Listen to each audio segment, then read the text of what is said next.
Hi there, welcome to I'll Knit If I Want To. I'm Andrea Mowry of Andrea Renee Knits, and this is a little weekly podcast where I answer some of the questions that you have sent in. Usually it's knitting, sometimes we dabble in spinning or something random, but today I think it's a lot of knitting. So I am wearing, spring here in Maine can be a bit of a fickle friend, and it's pretty chilly out there today. So I actually have on a dress and I had to throw on a sweater over it. So I'm wearing my Weekender Crew with pockets. It's a dress I made. Whoop. And my lovely satellite shawl, which is just really one of my favorites. It's these soft, playful colors from La Bien-Aimée. This is Kumo. Oh, let me forget the name of the other wool one. I think Helix or Felix, one of those two, which is the gray, which is a Gotland, which is undyed. And then the Kumo is in this like blush pink. I actually think I used two different pinks. One is almost white, and then the other one is more pink. And then also the yellow brick road, which is that beautiful kind of mustard yellow color. And then my sweater is so great for this kind of transition weather where it's not cold, it's just not warm enough to not have a layer on. So this is the one I knit out of Brooklyn Tweed's Dapple, which if you have not played with that, I am having a love affair with cotton wool yarns. They are just a delight. I am so enjoying them. I have quite a few little cotton wool things going on right now. I actually have a sweater coming out in June that I knit 2 samples of because that's just how I roll. And the second sample has a cotton wool yarn in it, and it was like I can't get enough of it. So we're actually going to talk about some other not just straight up 100% wool yarns, which is what I usually knit with, a little bit later in this episode to answer one of the questions. But there we go. So that's what I'm wearing. I, of course, have linked it all below. Let's get started. It is sheer chaos today. I'm not going to lie. We got so much done. I'm feeling pretty good. We did a photo shoot. I delivered prize packages from our Spring Knit Along Challenge, which we just had, which was so amazing. If you participated, thank you so much. It was really fun. I just love seeing what people can accomplish in a weekend. I mean, there are people who knit multiple hats. What blew my mind was people were done with the hat after like a day. And for a minute I was like, did they start early? But my friend Mel started it with the knit along and she had one done the very next day. They did choose the worst to weight version, so I think that helped. But I was like, oh my gosh, it was really fun to see so many people be able to finish the challenge because, yeah, it was kind of a speedy one. And I had so many people knit more than one, which is always so fun to see. So yeah, we just wrapped that. I got a prize out for that today. And we got some fun footage that we're going to be sharing in July for a very special release. What else do we do? I just felt like I was like knocking things off the list. We have, I love how I'm saying we, the great we, that is just me. I think it makes me feel like Peter was definitely helping today, so he can be part of my great we. I like to pretend that it's all of us together.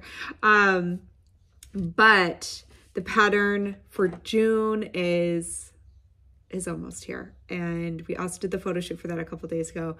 And I already wore it. So I kind of generally have a rule of I don't get to wear the thing until I've released it. I don't know why. I think it's this fear that I'm going to spill something. I'm somehow going to ruin it. Even though we've already taken the photos. So I don't know what I'm saving things for. But it's just been the way I do things. But after we did the photo shoot of June's release, I loved it so much. I wore it out. We had a family night out. We went to a play, which was so fun, taking our kids to the theater. And I wore it out.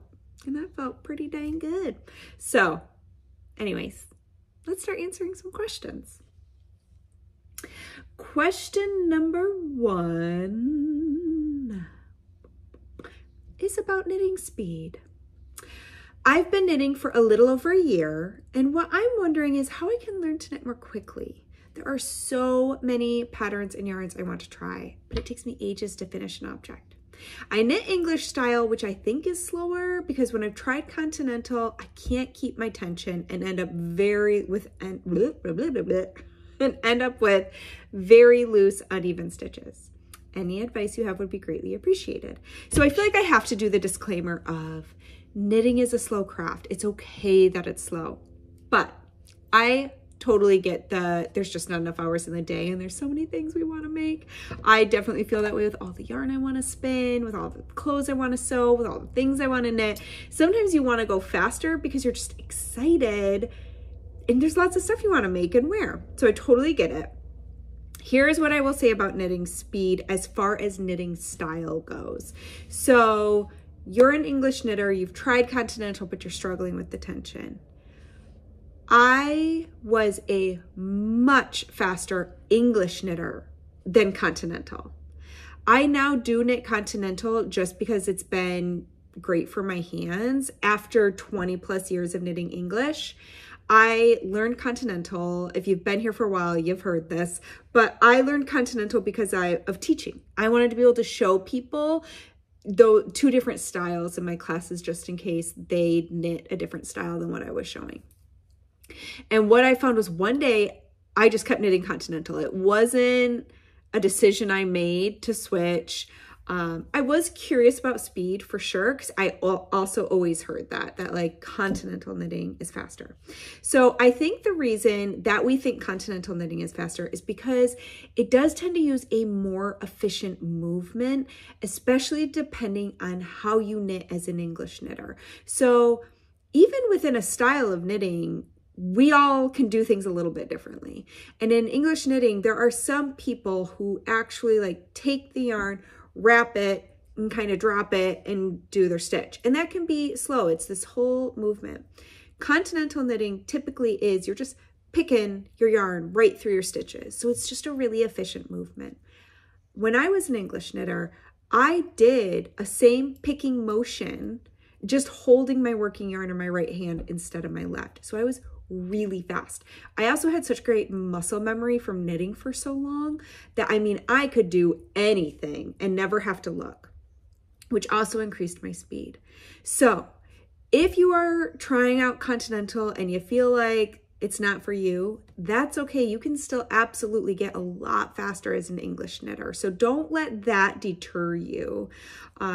If you do want to be able to go faster, you don't have to do Continental to do that. Now, as far as speed goes, some of the things I found that helped me naturally just get faster over time. One is, you said you've been knitting for a little over a year. So the longer you knit, the faster you're going to get. You know, the more practice you have, the better your muscle memory is. What's going to happen, and I think, and this is just me throwing out some hypotheses, is I think that as our muscle memory really starts to lock in, what happens is we don't need to use our brain so much as we are knitting. We're not thinking about it and like eagle eye watching it. And eventually your body kind of takes over and you begin to trust your body and that your body can do it. You trust that your hands know what they're doing. So it naturally picks up speed because you're not overthinking the movements. One way I think to help push that along is to not look at your knitting while you're knitting. And you have to get to a comfortable place with your knitting, but the only way to get there is to try it. So I recommend doing a stockinette project. Something like a sweater body would be so great because you're knitting a lot of stitches for a while and you're just knitting in the round.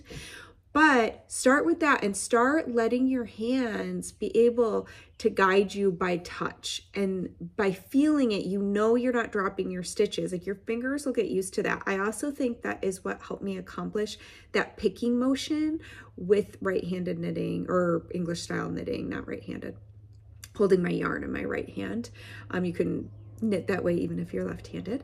But I think because I was doing it more by feel, that also led me to kind of pick more with my needle instead of the big wrap motion. But a lot of people have noticed that if they start, the less they are focusing in on their knitting, the faster they'll get. And so watching a movie or a show while you're knitting, reading a book, that might feel a little too advanced at first, but that's also something, you know, I liked to either use a book holder, or if you read books digitally, you can have your tablet, whatever you're reading on, in front of you and just read right off of there. So there you go. Is there anything else I wanted to add to that? I don't think so.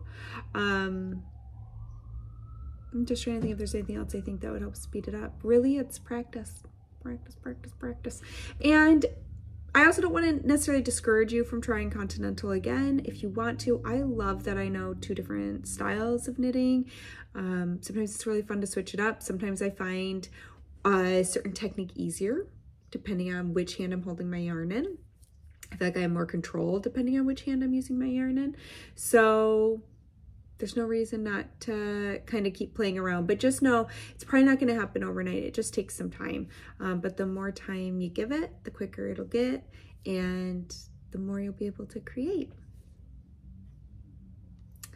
All right, question number 2. I am going somewhere colder than where I live, and I want to make my boys some cute balaclavas.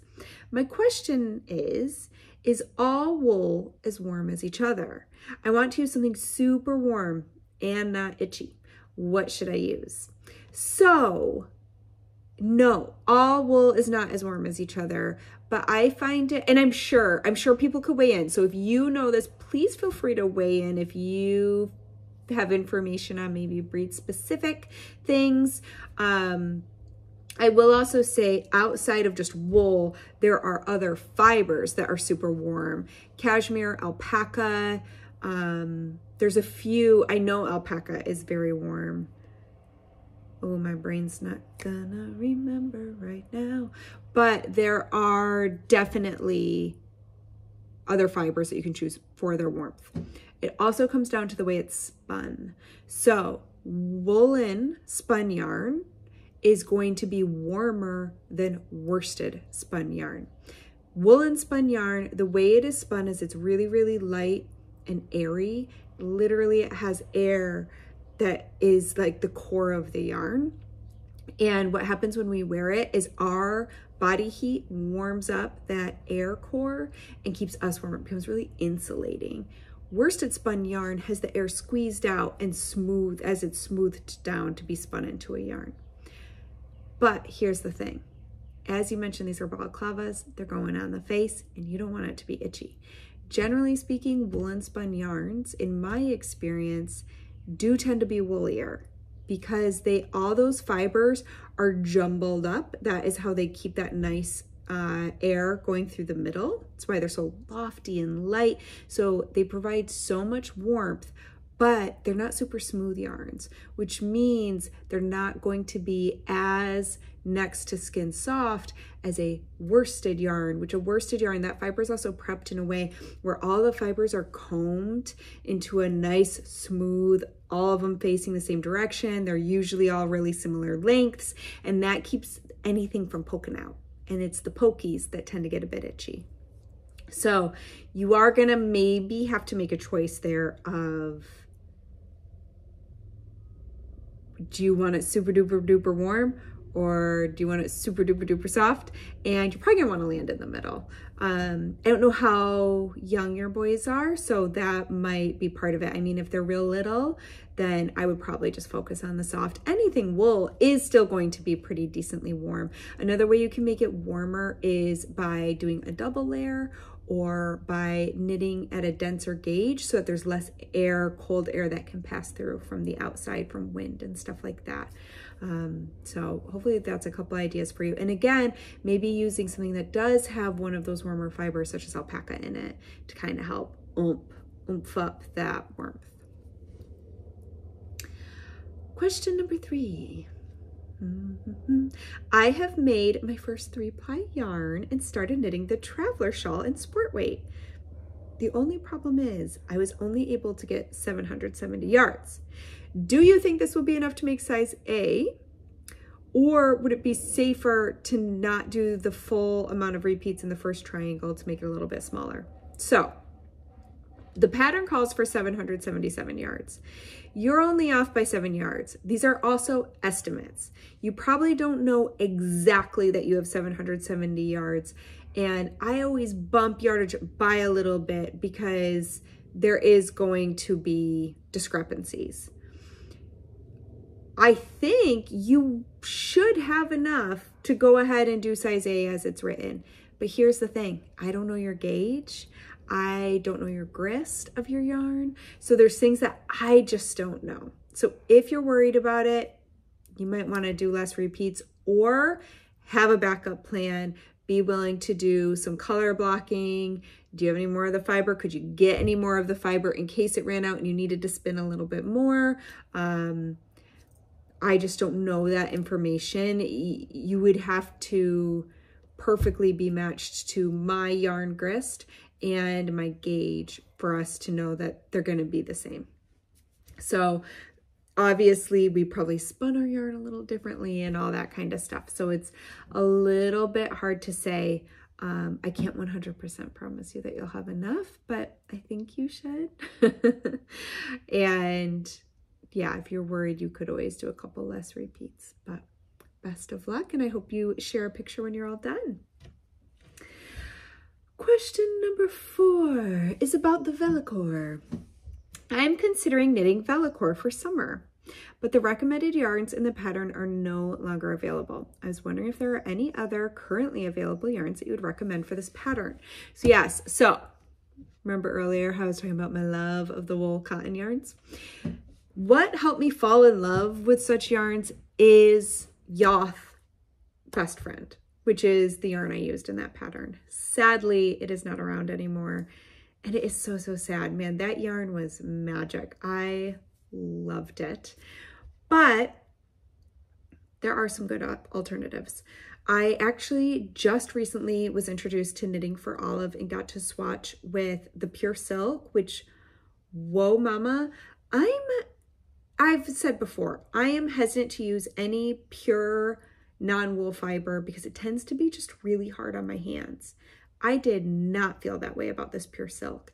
It was delightful to knit with and created a beautiful fabric. I think that would be a great option.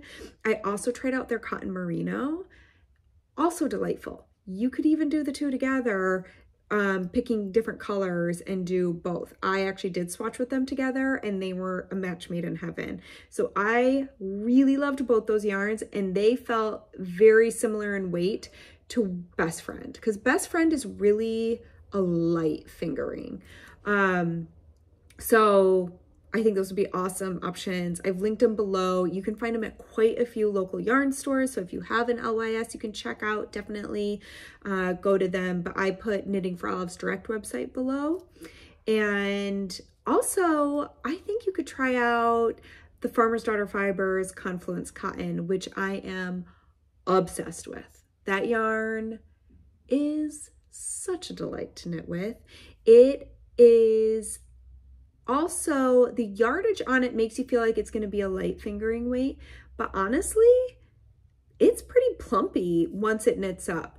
But I do think you could use it because I've knit 2 Velocores. My second Velocore, I actually used dyed in the wool, which is technically labeled as a sport weight, and I used a fingering weight, and I still got the same results as I did with Best Friend, and it was great. So I do think you could use Confluence Cotton, and man, are their colors good. Beautiful. So yeah, there's lots of options out there. I feel like there's more. There's more. Anybody else have some? So I get asked nonstop about summer yarns. I would love to hear y'all's favorite summer yarns because I'm just dipping my toes in and I'm pretty tickled that I'm enjoying it so much because I have been reticent. I have been hesitant in the past to really give my heart to the summer yarns. because I just love wool. I just do. I do. I love knitting with it. There's something about wool on my needles. Every single stitch, I'm like, oh, it's a little gift. It's just a squishy delight. And I think because I've had a couple experiences with some non-wool yarns in the past, I just, you know, just a little hesitant. I like what I like. But it's been really fun to be like, all right, Andrea, open your heart, open your mind, try out some new things. And it has me all excited again, all excited. I mean, I'm pretty much always excited about knitting, which is pretty amazing because I'm going on how many years of knitting? And I'm still like, woo! So yeah, anyways, check out those ones for sure. And anybody else who just has some summer yarns that, man, you love them, please throw them in the comments below. Question number 5. Okay, let's try that again. I was hoping you could explain how to calculate yardage. It's a good thing this is the 5th question. Yardage on scrap new to us yarn that may not have a label. I have some lovely yarn made in Italy, but can't read the label. I've tried Googling it to no avail. Please help. So I just thought I would kind of say how I figure out the yardage of my hand spun. I thought that would be a good way. I will say there are some real technical ways to figure out your yardage. That is not what I'm going to share with you today. If you are interested in such things, you can look up like grist calculators, but there's also a special scale. I have one. I don't trust it. I don't trust it. So I do me. I do what I want to do. And this is what I do. And I find it to be pretty accurate. So when I am done with a fresh skein of hand spun, I'm going to grab one because I just happen to have one up here. So here's a fresh skein of hand spun, no label, no idea anything about it yet. I have not done my specs on this yarn yet. So with this beauty, this is fiber I spun up from Inglenook Fibers. I showed it here the other week, but I'll show it again. I did this using a combo drafting technique that was super fun. I talked about it a few episodes ago. Okay, so what I do is I start by using one of these. And this is a reps per inch tool. They can look all different kinds of ways. This one's really neat because it even has twist angle and stuff for my spinners. I just love that. And look how pretty it is. I mean, it is very, very pretty. I got this during Tour de Fleece last year. Okay, anyways, I digress. So what I start by doing is grabbing my yarn. And I just grab a little handful like this. And there are 2 ways to measure on a reps per inch ruler, at least the ones I like. My other favorites you've seen me share before, they're from Katrinkles. I love, love, love her reps per inch rulers. So, whoop.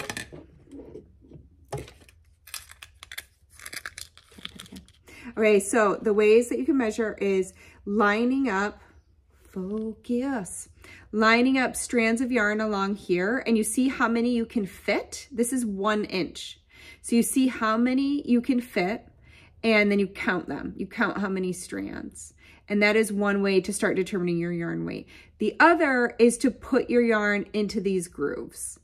And that is another way. So I do both and kind of find the average. Here's the trick.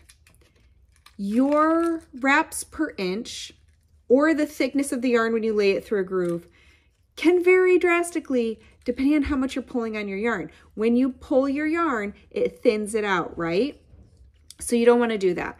I like to leave it pretty relaxed. It's also the reason I grab like a grouping of yarn. Some people will have you wrap one strand of yarn around.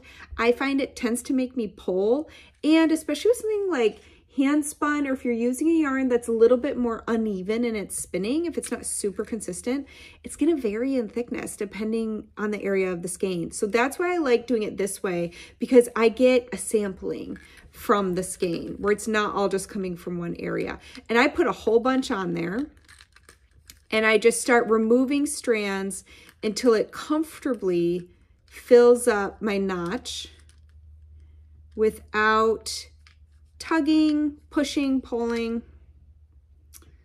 Let me put, I think I can fit one more.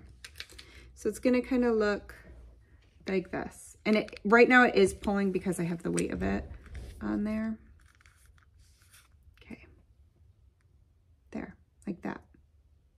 And now I'm gonna count. So I have, using this method, 2, 4, 6, 8, 10, 11. I'm gonna count it one more time. 2, 4, 6, 8, 10, 11. Okay, so I have 11, which would be around a DK weight. Now I'm gonna grab a couple strands and I'm gonna place them in the grooves, and I'm gonna see which groove does that fill up. And that's the DK pretty dang perfectly. And again, I would test a couple strands because, again, this is hand spun, meaning it's not going to be perfectly consistent. See that? And so it's the groove, the one is written below. The groove above is for that one. So it's pretty dang perfectly a DK. So that is going to tell me the weight. And both methods pointed me to that DK direction. Now, sometimes, especially with hand spun, I'll knit it and you might learn more as you go, but that's a good starting place. Now, here's how I figure out my yardage. I am going to measure the circumference of my loop. Now, I know some people are going to be like, if you put it on a nitty knotty, it's measured. You can have a nitty knotty, can be 1 yard, 2 yards. Here's the thing. When I am wrapping my yarn around a nitty knotty, it's under tension. Once I take it off of there and wash it, it is not going to be perfectly measured to 1 to 2 yards or whatever length my nitty knotty is. So I always measure the yarn. So I put this on the ground and I always tie my yarn with 4 ties, which is just really helpful. If, again, you have this yarn from Italy, if there's no handy points like that, you don't have to, but you could even just wrap a string around each end, and those are your measuring points. What I tend to do is use a tape measure, and I measure down one side, put that in my calculator, and then measure up the other side, and just add those 2 numbers together for my full circumference. So now I know the circumference of my big loop. Now I need to know how many strands are in here. So I go through and I count how many loops are in my big loop, how many strands, and then you're going to multiply. So let's say the circumference of my big loop was 72 inches, and then I would go through and I would count how many strands. Let's say there's 300. So then I would need to do 72 inches times 300 loops. You know what? Let's change this to a really quick and easy number. So I'm going to say 70 inches times 300 loops, which would be 21,000?